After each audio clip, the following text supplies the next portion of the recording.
2000 años, 20 siglos de miradas hacia el cielo. Generaciones completas nacieron, vivieron y murieron con los ojos fijos en las nubes, esperando el momento prometido. La segunda venida de Cristo se convirtió en la esperanza más poderosa y persistente de la civilización occidental, pero también en algo más inquietante, en el mecanismo de postergación más sofisticado jamás diseñado por la psique humana. Carl Jung observó este fenómeno durante décadas de práctica clínica y llegó a una conclusión que sacudió los fundamentos de la teología cristiana. La humanidad no está esperando a Cristo, está evitando su propia transformación. Los datos clínicos revelaban un patrón perturbador. Pacientes profundamente religiosos, personas que oraban diariamente por el regreso del Salvador, mostraban resistencia sistemática a cualquier proceso de cambio interior profundo. Cuando Jung les sugería examinar sus sombras psicológicas, enfrentar sus complejos, inconscientes o iniciar el doloroso camino de la individuación, la respuesta era consistente. ¿Para qué trabajar en uno mismo si Cristo volverá pronto y transformará todo desde afuera? La espera se había convertido en excusa. La esperanza escatológica funcionaba como anestésico contra la responsabilidad psicológica. Pero había algo más profundo operando. Jung descubrió que los textos apocalípticos, especialmente el libro de Revelación, no describían eventos futuros literales, sino procesos psicológicos arquetípicos. El lenguaje simbólico del Apocalipsis narraba la muerte y renacimiento de la conciencia, la integración de opuestos, la manifestación del self. Cada visión de Juan en Patmos correspondía a etapas reconocibles del proceso de individuación que Jung observaba en su consultorio. Las 7 iglesias, los 4 jinetes, la Nueva Jerusalén descendiendo del cielo, todo mapeaba el territorio interior de la transformación psíquica. La segunda venida no era un evento futuro externo, era la realización del Cristo interior, el arquetipo del self individualizado emergiendo de las profundidades del inconsciente colectivo hacia la conciencia. Jesús no volverá desde afuera porque nunca se fue de adentro. Está esperando nacer en la psique de cada individuo que tenga el coraje de abandonar la espera pasiva y asumir el trabajo activo de su propia redención. Esta revelación transforma completamente el significado del cristianismo.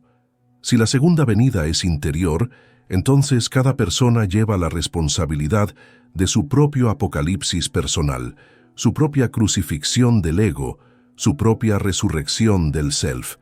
La salvación no vendrá de los cielos, emerge de las profundidades cuando la conciencia finalmente enfrenta su totalidad. Las estadísticas revelan una contradicción psicológica fascinante.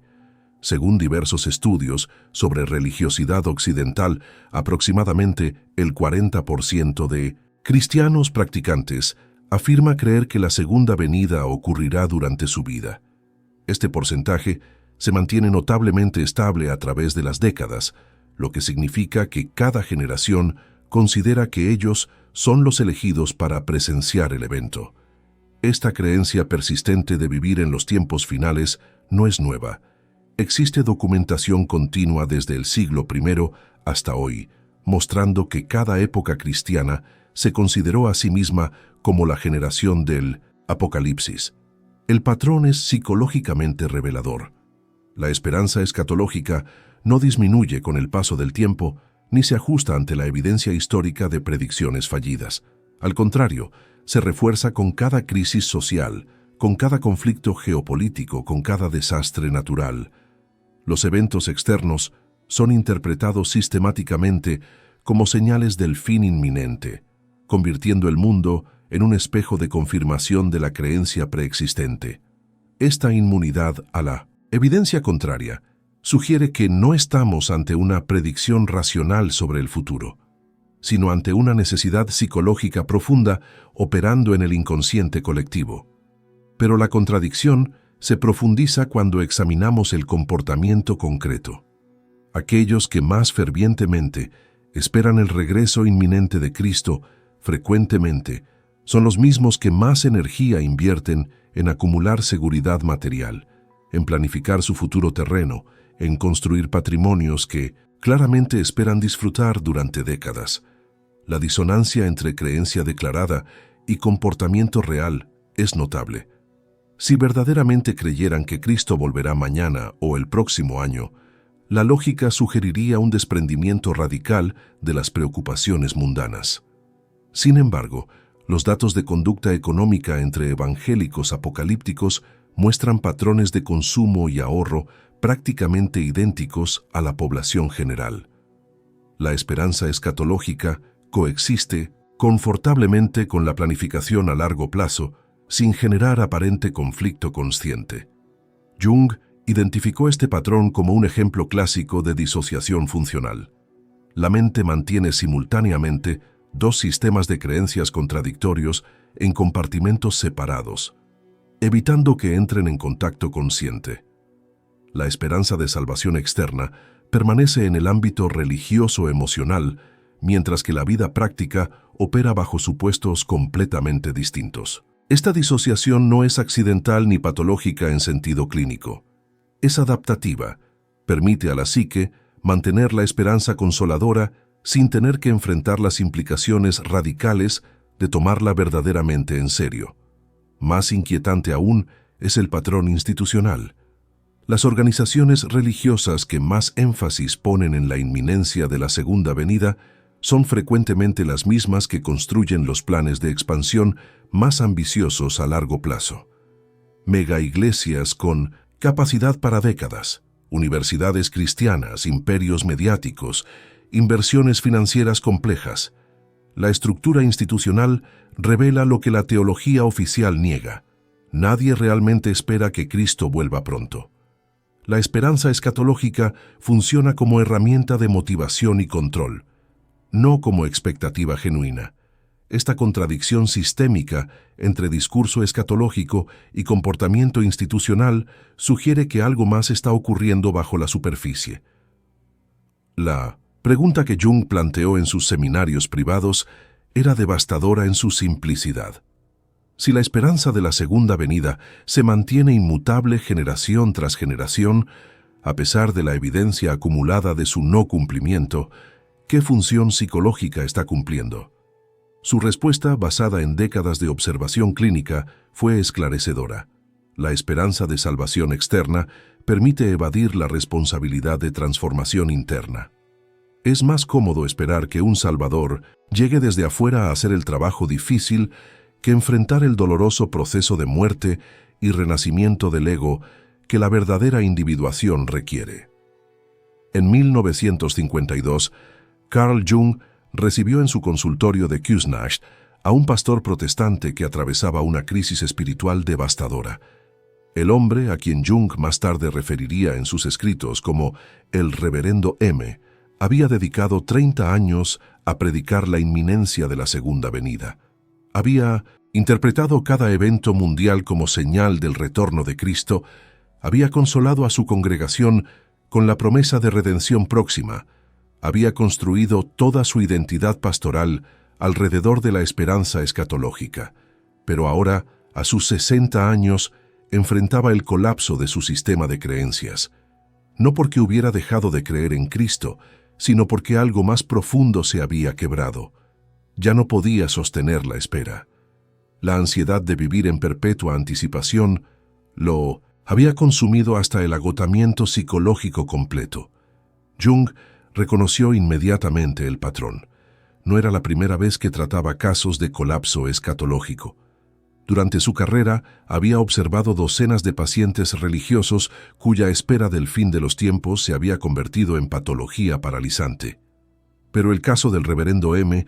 ofrecía una oportunidad única para explorar la dinámica más profunda. Este hombre no era un creyente pasivo, sino alguien que había dedicado décadas a mantener viva la esperanza escatológica en otros. Su crisis personal revelaba algo sobre la estructura psicológica del cristianismo institucional que Jung había estado investigando durante años. En las sesiones iniciales, Jung no cuestionó directamente las creencias del Reverendo M. En cambio, le pidió que explorara sus sueños. Los primeros sueños fueron reveladores.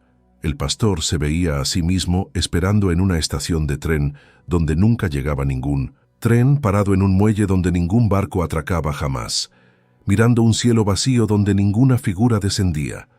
Los símbolos de espera estéril se repetían con variaciones, pero siempre con la misma estructura.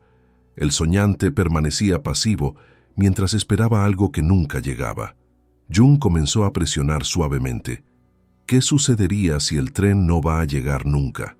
El reverendo M respondió con la respuesta teológica estándar.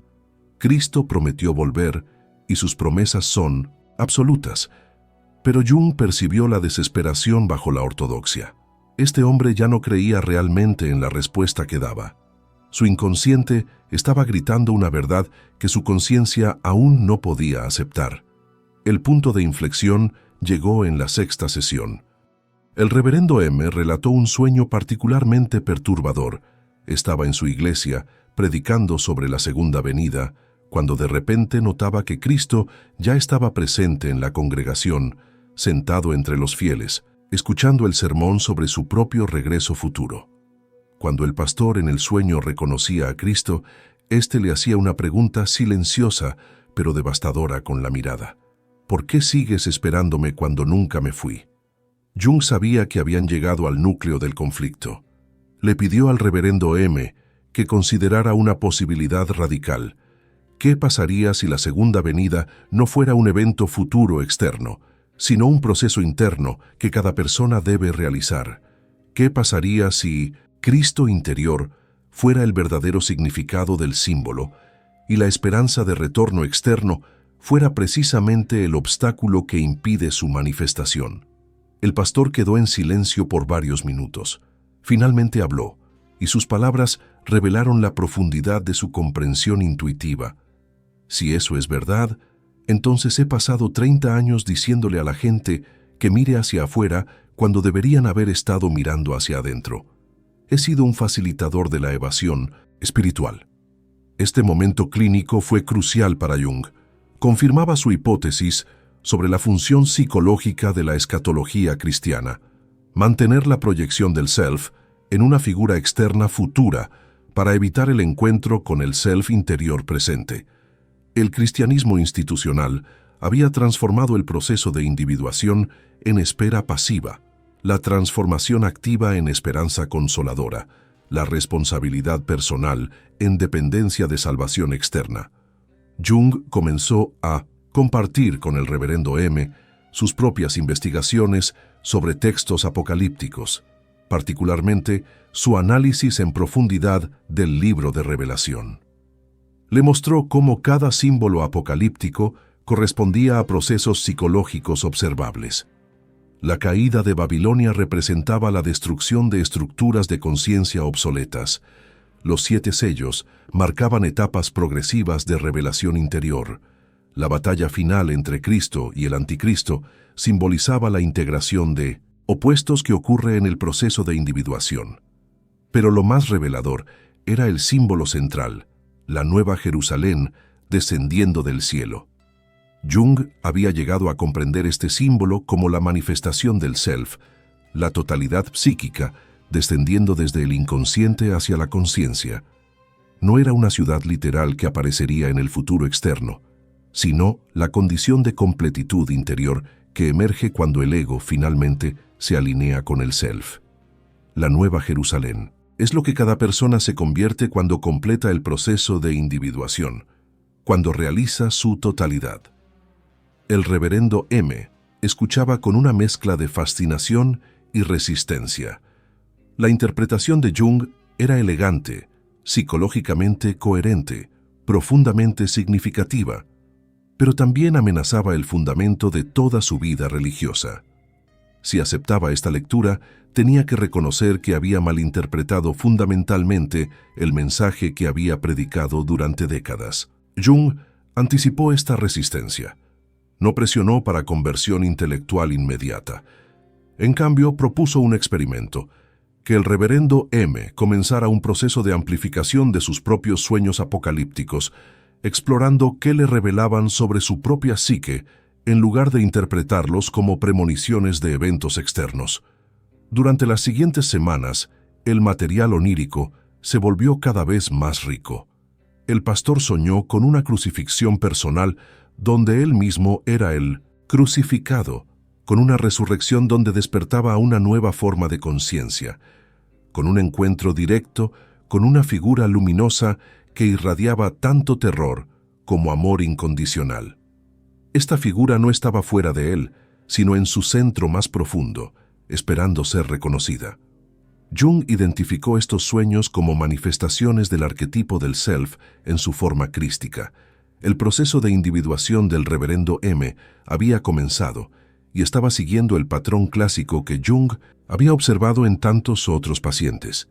Muerte simbólica del ego identificado con el rol social, descenso a las profundidades del inconsciente, encuentro con el self arquetípico, renacimiento en una conciencia más amplia. La segunda venida estaba ocurriendo, pero no como el pastor había anticipado. Estaba ocurriendo dentro de él. La resistencia más fuerte vino cuando Jung introdujo el concepto más radical de todos. El Cristo interior no es una metáfora piadosa, sino una realidad psicológica tan concreta como cualquier evento externo. El self, manifestándose bajo la imagen arquetípica de Cristo, es la totalidad divina inherente a cada psique humana. La individuación es literalmente el proceso de dar a luz a Cristo dentro de uno mismo, no como imitación externa del Jesús histórico, sino como realización del mismo principio arquetípico que Jesús encarnó, la unión de lo humano y lo divino, del ego y el self, del individuo y el inconsciente, co-colectivo.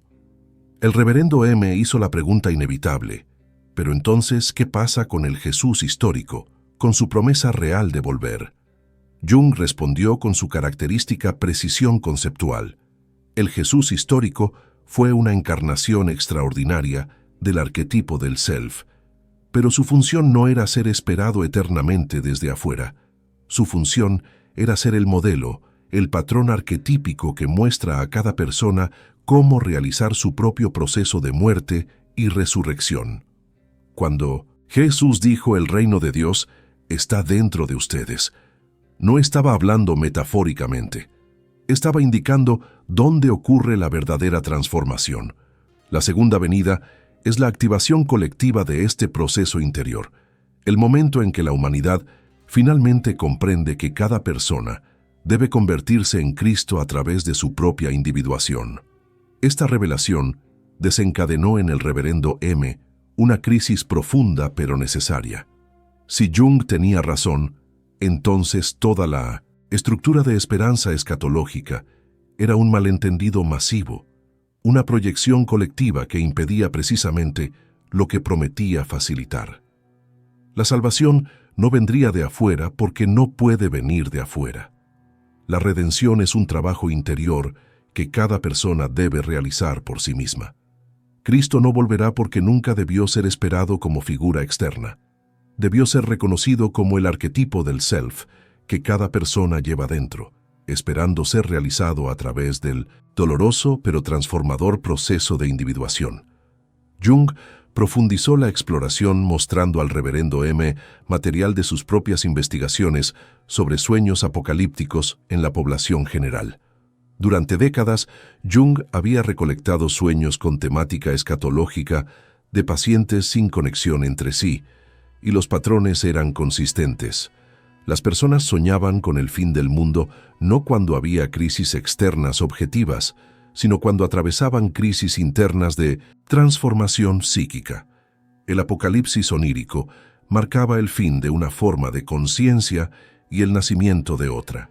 Los sueños de destrucción masiva precedían típicamente a cambios profundos en la estructura de personalidad. El inconsciente colectivo, sugería Jung, usa el lenguaje apocalíptico para comunicar procesos de muerte y renacimiento del ego. Cuando alguien sueña que el mundo está terminando, su mundo psicológico está efectivamente terminando. Las estructuras de conciencia que habían sostenido su identidad están colapsando para permitir el surgimiento de una configuración más amplia. El terror del apocalipsis onírico refleja el terror real del ego ante su propia muerte necesaria. Pero este terror viene acompañado de algo más, una anticipación misteriosa, una sensación de que algo nuevo y más verdadero está a punto de nacer. Jung mostró al reverendo M casos específicos.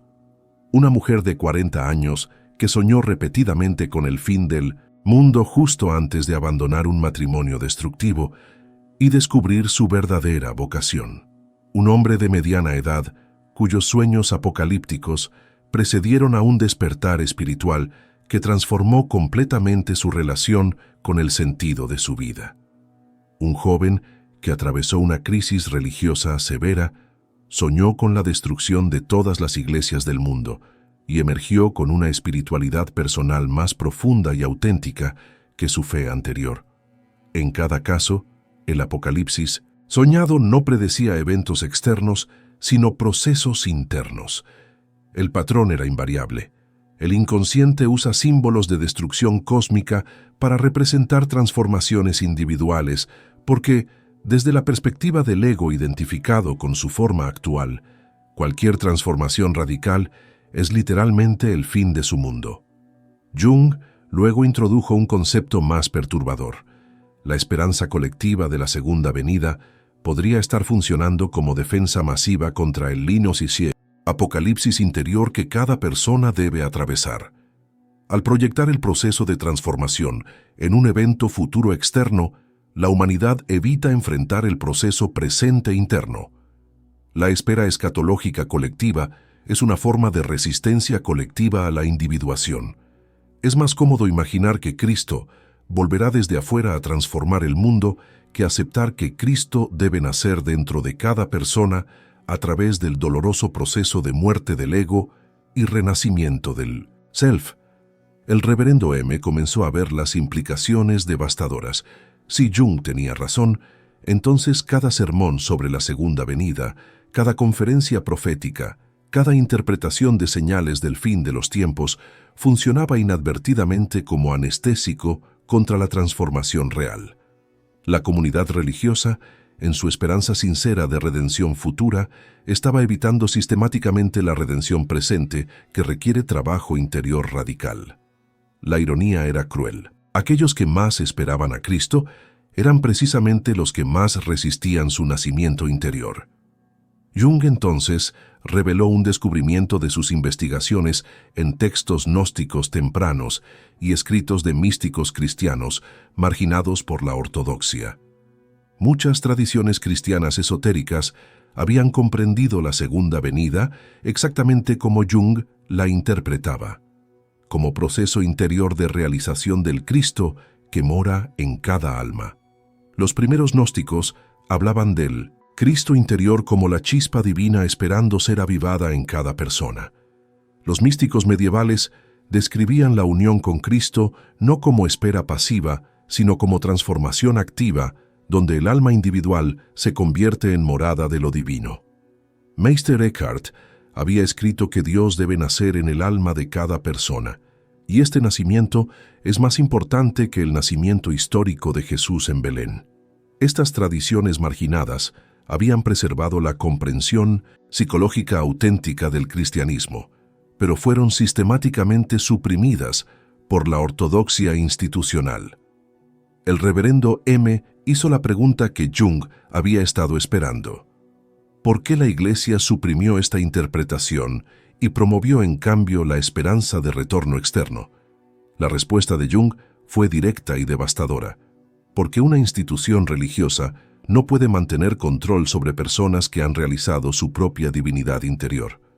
Si cada persona puede acceder directamente al Cristo interior a través de la individuación, ¿qué necesidad hay de mediación institucional, de autoridad eclesiástica, de salvación administrada por una jerarquía?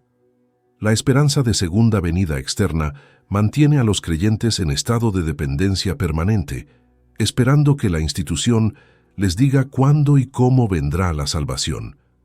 Pero la realización del Cristo interior libera a las personas de esta dependencia, haciéndolas autónomas espiritualmente. Desde la perspectiva del poder institucional, la esperanza escatológica externa es infinitamente preferible a la transformación interior individual. Jung decidió compartir con el reverendo M su comprensión más profunda del arquetipo de Cristo, desarrollada a través de décadas estudiando psicología religiosa, mitología comparada y experiencia clínica directa. El Cristo, explicó Jung, no es primariamente una figura histórica, sino un símbolo arquetípico del self, la totalidad psíquica que trasciende y contiene al ego. Cada cultura y era ha generado símbolos de esta totalidad. El Atman en hinduismo, el Buda interior en budismo, el Tao en filosofía china, el Antropos en gnosticismo. Cristo es la versión occidental de este arquetipo universal adaptado al contexto cultural judeocristiano. Pero hay características específicas que hacen al Cristo arquetípico particularmente poderoso como símbolo del proceso de individuación. La narrativa de Cristo contiene todos los elementos esenciales: nacimiento milagroso que representa el surgimiento del self desde las profundidades del inconsciente, vida dedicada a realizar la voluntad del Padre que simboliza la alineación del ego con el self, muerte en la cruz que representa la crucifixión necesaria del ego identificado con su limitación, resurrección que simboliza el renacimiento en una conciencia expandida, ascensión que representa la integración completa.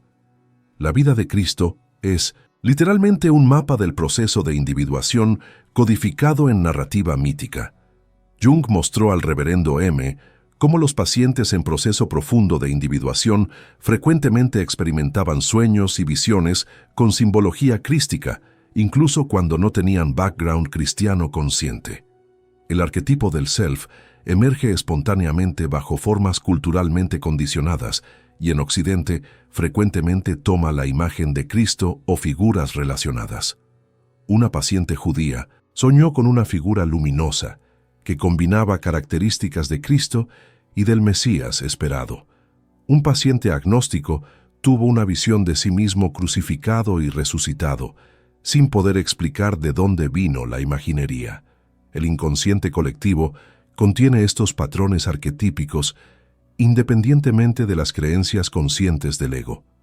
Pero el aspecto más radical de la comprensión junguiana era este: el arquetipo de Cristo no representa solo un modelo a imitar externamente, sino una realidad a realizar internamente.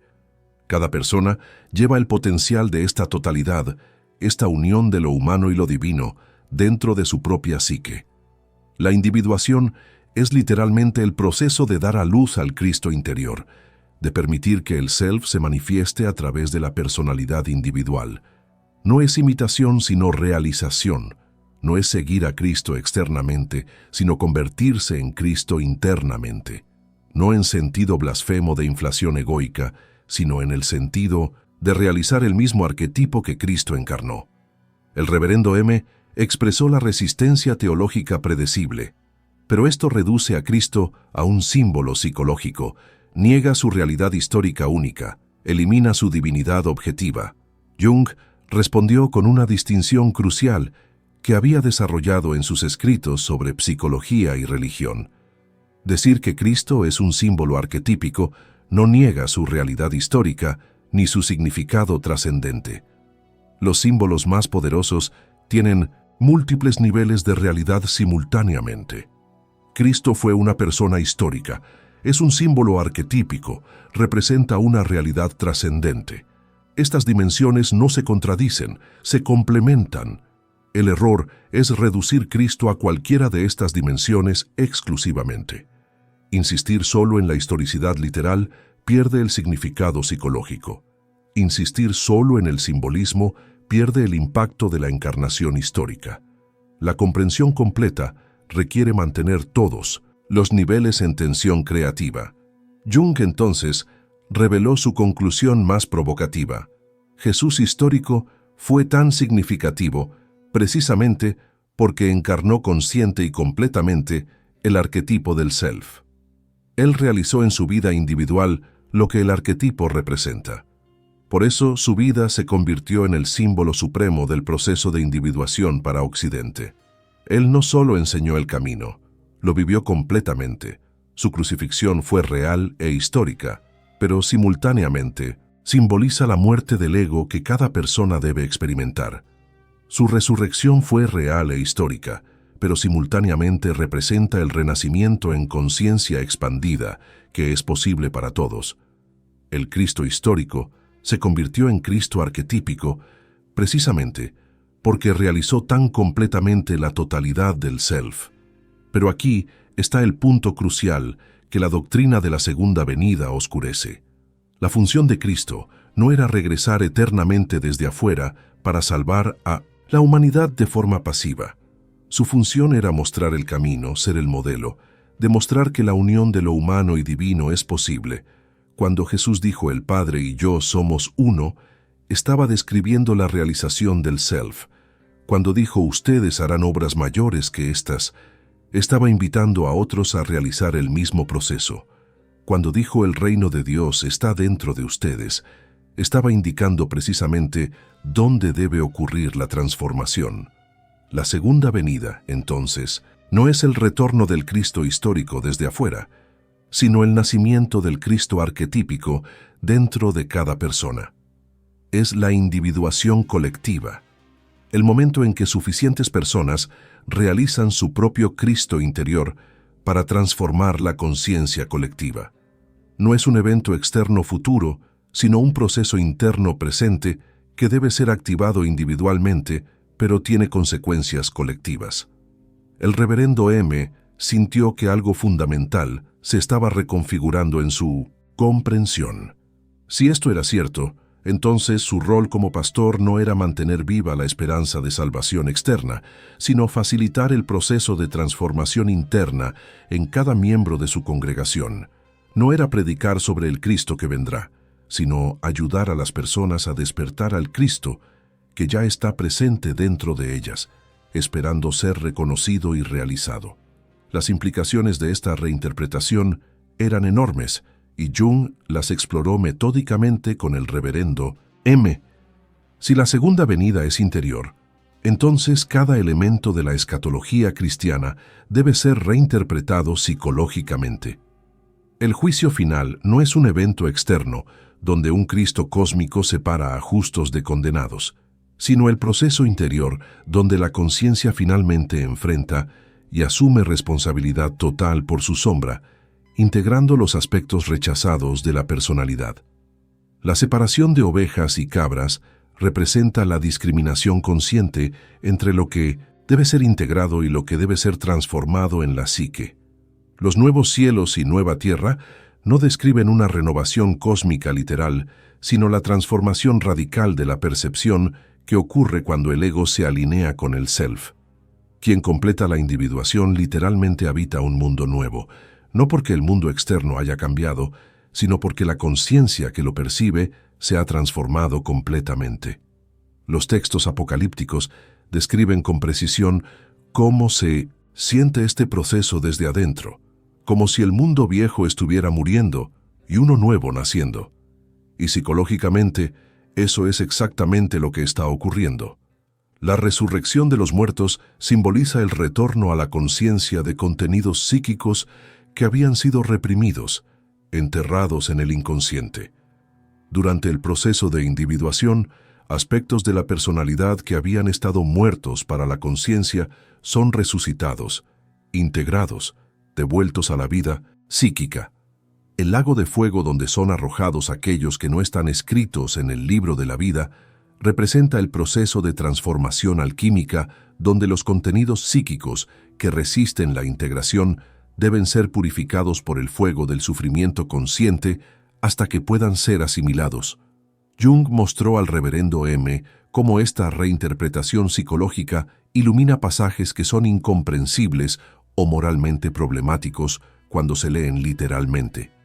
El aparente sadismo divino de los castigos apocalípticos se vuelve comprensible como descripción del sufrimiento real que el ego experimenta cuando sus defensas son destruidas y debe enfrentar verdades sobre sí mismo que había evitado. La violencia de las imágenes apocalípticas refleja la violencia psicológica del proceso de transformación, no es crueldad externa, sino el dolor necesario del cambio profundo.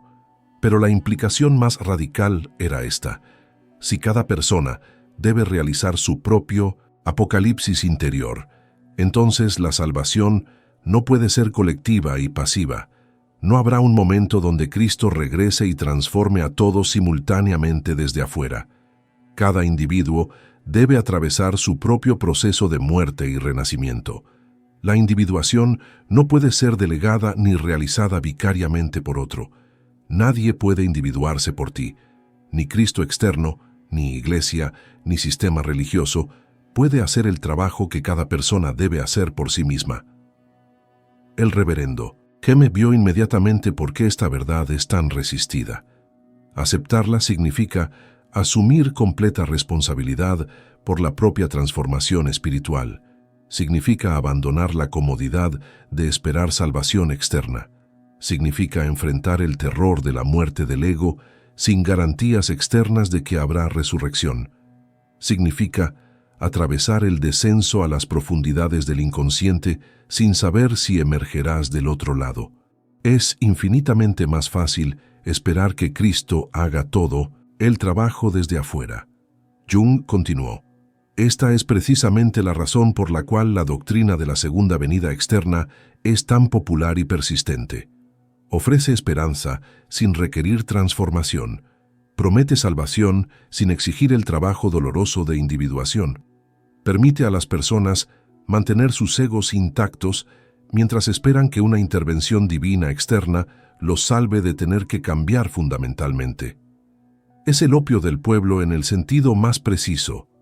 Anestesia el dolor de la conciencia dividida mientras impide la curación real que solo viene de integración interior. Pero había algo aún más profundo que Jung había descubierto en su práctica clínica.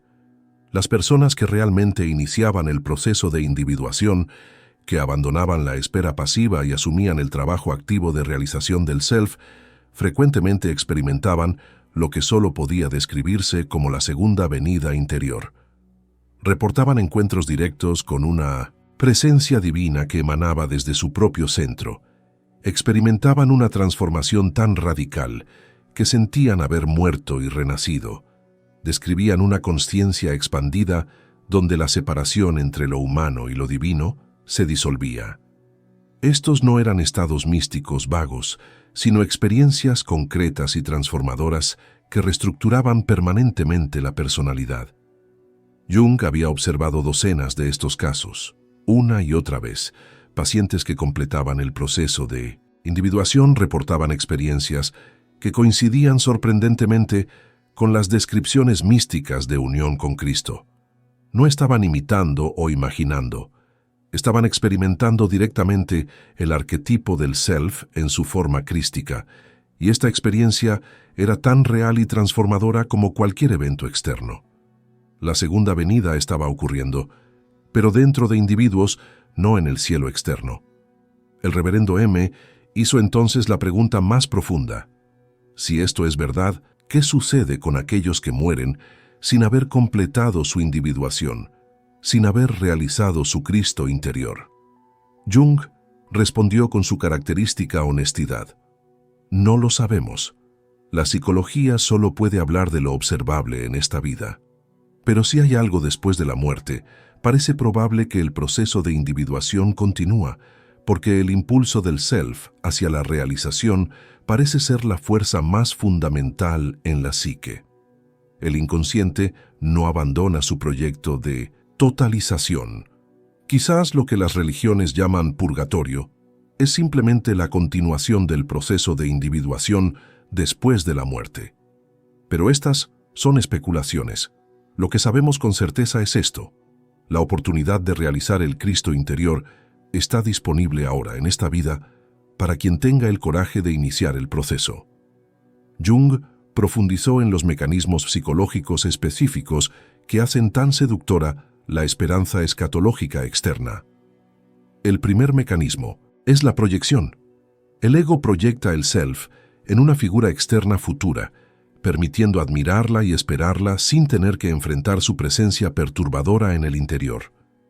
Es más cómodo adorar a Cristo externo que realizar a Cristo interno, porque el Cristo interno exige la muerte del ego tal como se conoce a sí mismo. La proyección permite mantener la distancia cómoda entre el ego limitado y la totalidad del self. El segundo mecanismo es la disociación temporal. Al ubicar la salvación en el futuro, el ego evita la responsabilidad del presente. Siempre hay tiempo para cambiar después. Siempre hay la esperanza de que Cristo vendrá antes de que tenga que enfrentar realmente mi sombra, integrar mis opuestos, atravesar mi propia crucifixión psicológica. El futuro funciona como espacio de postergación infinita. Mientras la salvación esté en el futuro, nunca tengo que enfrentar la pregunta de por qué no estoy trabajando en mi transformación ahora. El tercer mecanismo es la inflación colectiva. La creencia de ser la generación final, los elegidos que presenciarán el evento más importante de la historia, proporciona un sentido de significado especial sin requerir ningún logro individual real. Es una forma de grandiosidad grupal que compensa sentimientos de insignificancia personal. En lugar de hacer el trabajo difícil de individuación que confiere significado auténtico, el ego se identifica con el drama cósmico y siente que su mera existencia en este tiempo especial lo hace importante.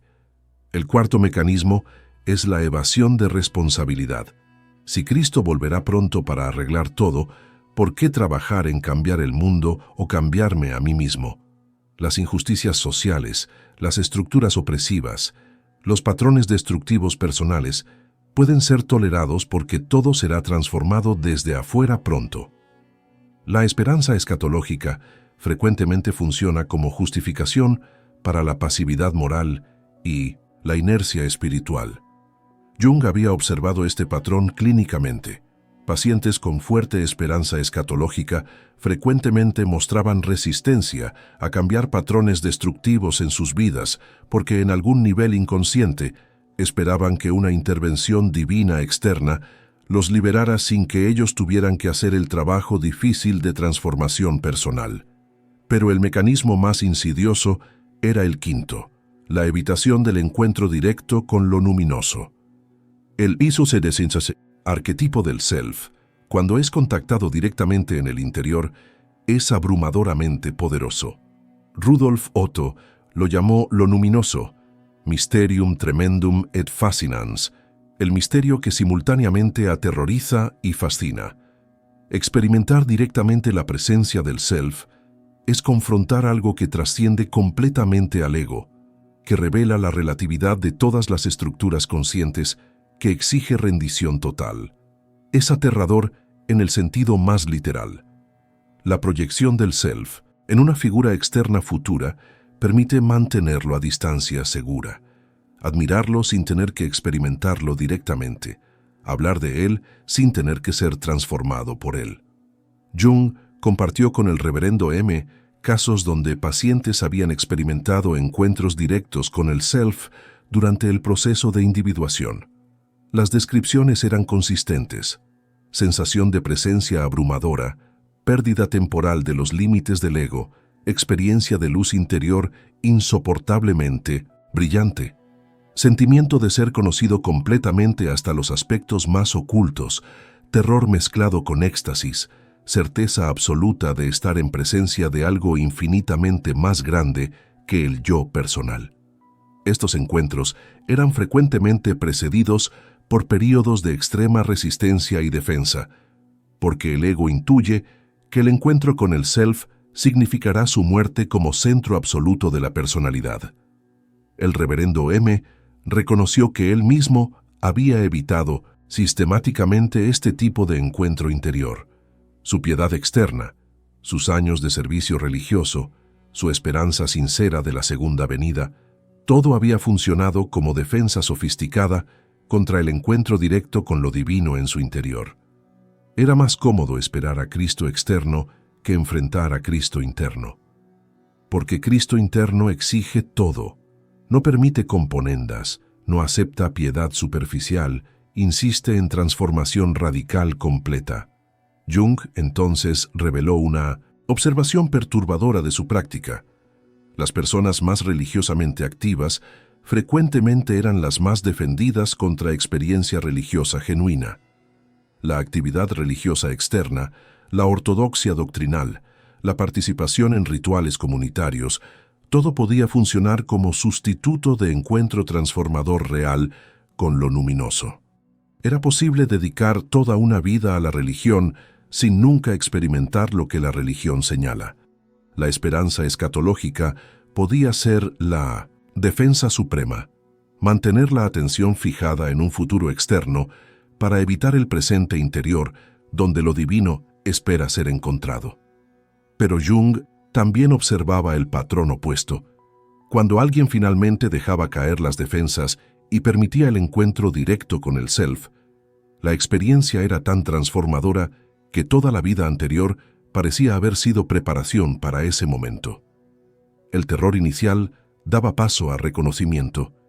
El ego, en lugar de ser aniquilado, era relativizado y simultáneamente liberado de su carga imposible de ser el centro absoluto. Una vez que alguien había experimentado la presencia directa del self interior, la necesidad de proyectarlo externamente desaparecía. No porque la persona dejara de creer en la trascendencia, sino porque había experimentado que la trascendencia es inmanente, que lo divino no está solo fuera, sino fundamentalmente dentro. El reverendo M. preguntó si Jung estaba sugiriendo que la esperanza tradicional de la segunda venida debía ser completamente abandonada. Jung matizó: la esperanza puede ser reinterpretada en lugar de abandonada. Si la segunda venida representa la realización colectiva del Cristo interior, entonces hay legitimidad en esperar un momento donde suficientes individuos hayan completado su individuación para crear un salto en la conciencia colectiva. Pero este salto solo ocurre a través del trabajo individual acumulado, no por intervención externa, mágica.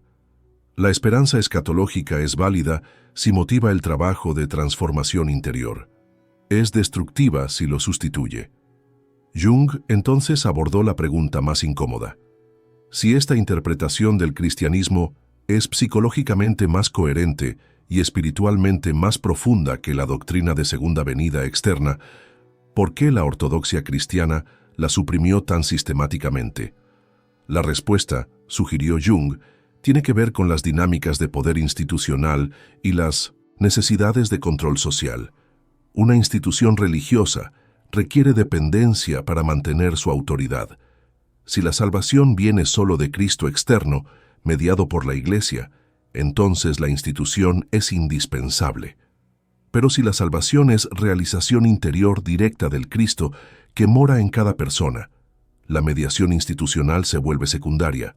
Las personas que han experimentado directamente lo luminoso en su interior ya no necesitan que una autoridad externa les diga qué creer o cómo acceder a lo divino. Se vuelven espiritualmente autónomas. Para una institución que basa su poder en ser el guardián exclusivo de los medios de salvación, esta autonomía espiritual es una amenaza existencial. Jung señaló que las tradiciones místicas cristianas que enfatizaban la unión directa con lo divino, la realización del Cristo interior, el contacto sin mediación con la presencia sagrada, fueron sistemáticamente marginadas, sospechadas de herejía, frecuentemente perseguidas. Los místicos que afirmaban haber experimentado unión directa con Cristo fueron acusados de orgullo espiritual, de confundir su ego con lo divino, de blasfemia. Meister Eckhart fue condenado. Los begardos y beguinas fueron suprimidos. La mística especulativa alemana fue vista con sospecha.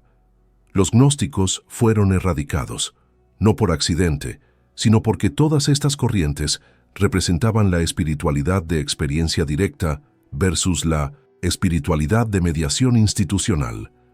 La doctrina de la segunda venida externa servía perfectamente a los intereses institucionales, mantenía a los creyentes en estado de espera dependiente.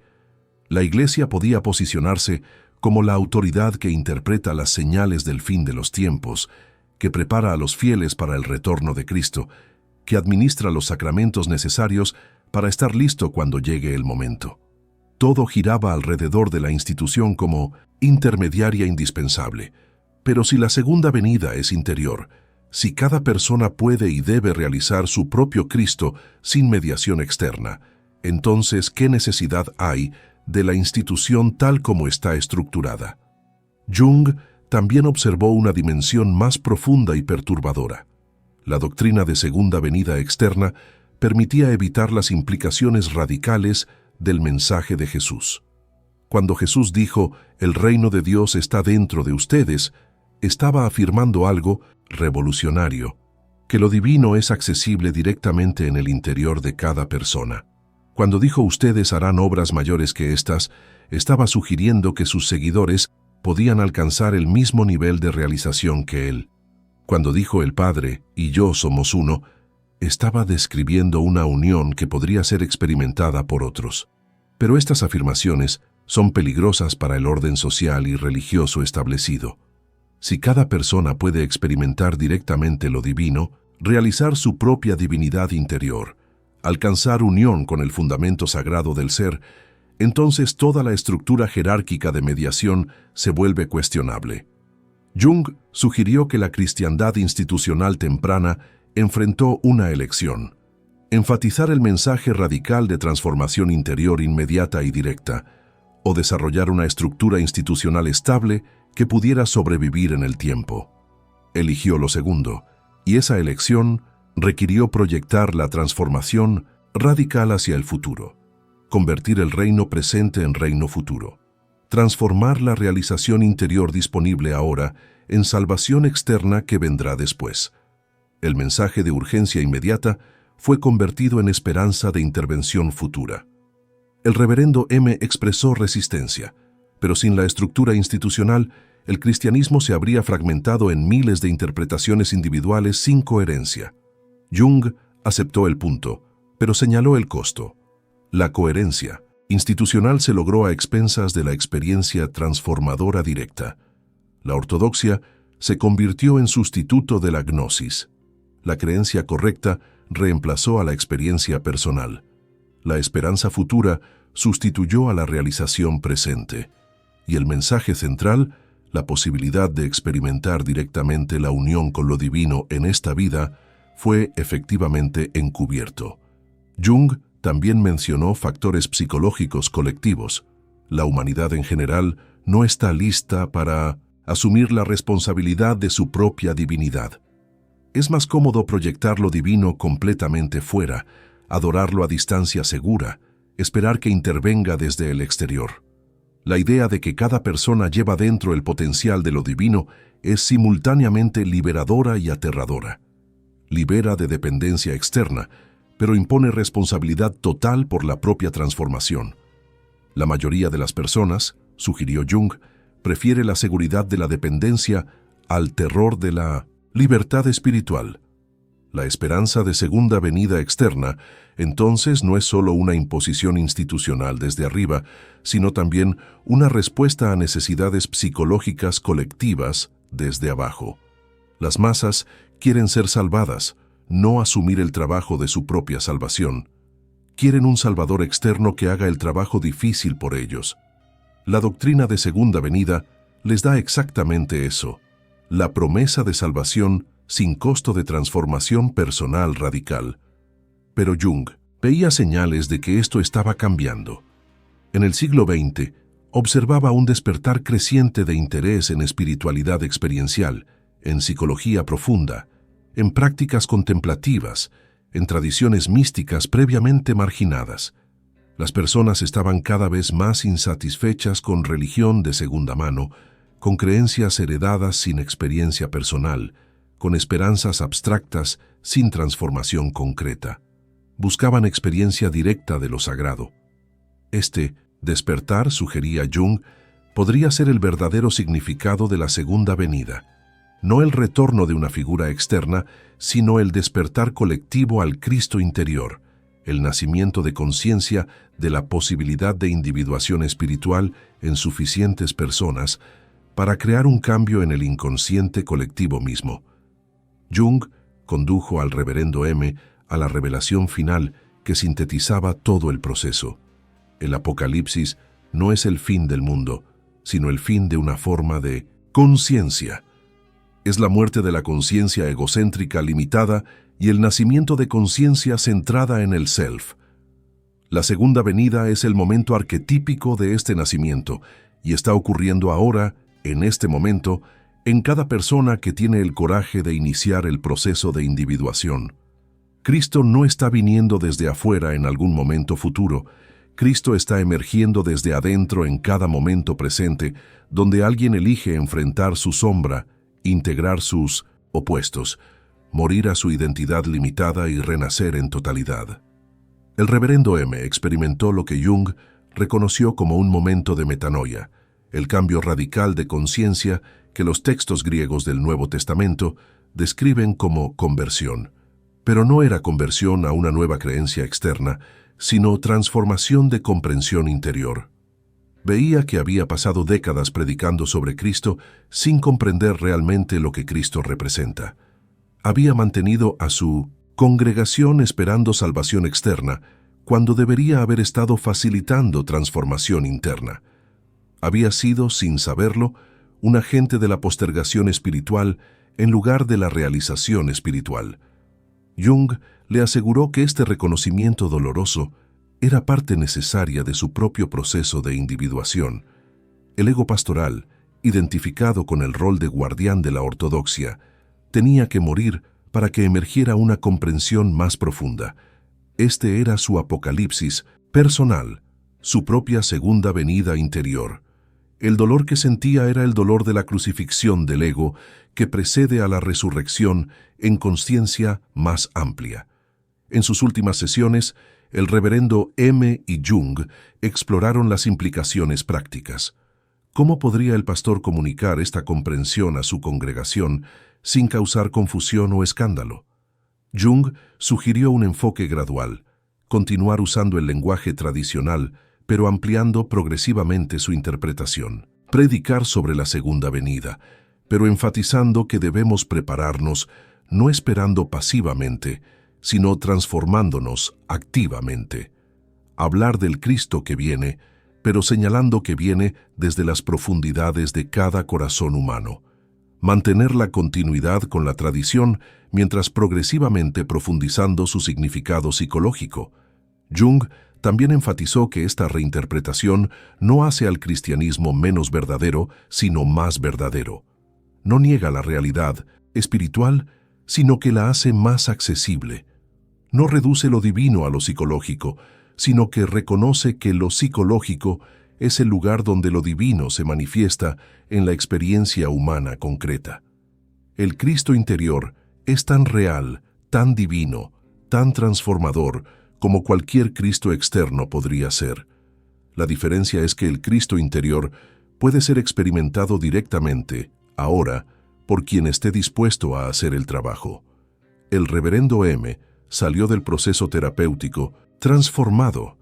Años después, Jung recibió una carta describiendo cómo su ministerio había cambiado. Ya no predicaba sobre el fin de los tiempos como evento futuro externo. En cambio, guiaba a las personas en el proceso de su propia transformación interior. Enseñaba meditación contemplativa para contactar la presencia interior. Facilitaba grupos de estudio de místicos cristianos. Ayudaba a los individuos a interpretar sus sueños como comunicaciones del self. Su congregación era más pequeña.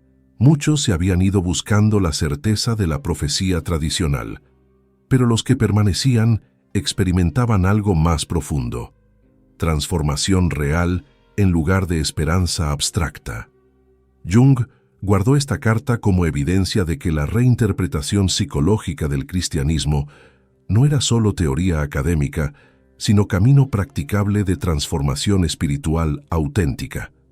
Décadas después, en sus últimos años, Jung reflexionó sobre el significado más amplio de esta reinterpretación.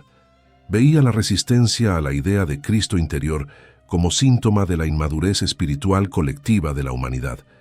Mientras la especie humana permaneciera en estadio adolescente de desarrollo psicológico, necesitaría proyectar lo divino completamente fuera y esperar salvación externa. Pero había señales de que la humanidad estaba entrando en una nueva fase evolutiva de conciencia, donde más personas estaban listas para asumir responsabilidad de su propia divinidad interior. El siglo XX, con todas sus crisis y horrores, estaba forzando a la humanidad a madurar espiritualmente o perecer.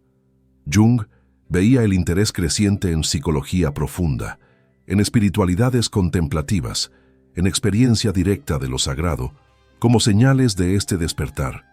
La segunda venida, comprendía Jung, es realmente un evento apocalíptico, pero no en el sentido que la teología tradicional imagina. Es el apocalipsis de la conciencia, la revelación progresiva de que lo divino habita en cada ser humano, esperando ser realizado. Es el fin del mundo del ego separado y el nacimiento del mundo del self integrado. Y está ocurriendo ahora, no en algún futuro mítico, sino en el presente eterno, donde el inconsciente siempre opera. Para ti que has seguido este análisis hasta su conclusión, la revelación debe ser clara. Has estado esperando algo que ya está presente. Has proyectado en el futuro externo algo que solo puede realizarse en el presente interior. La pregunta no es cuándo volverá Cristo, sino cuándo permitirás que el Cristo que ya mora en las profundidades de tu psique emerja a la conciencia. ¿Cuándo estarás listo para tu propio apocalipsis personal, tu propia muerte del ego limitado, tu propia resurrección en totalidad? El proceso de individuación es el camino, el Cristo interior es la meta y también el guía. El self espera pacientemente en el centro de tu ser, el momento en que finalmente mires hacia adentro en lugar de hacia afuera, hacia abajo en lugar de hacia arriba, hacia el presente en lugar de hacia el futuro. La segunda venida comienza el momento en que dejas de esperar.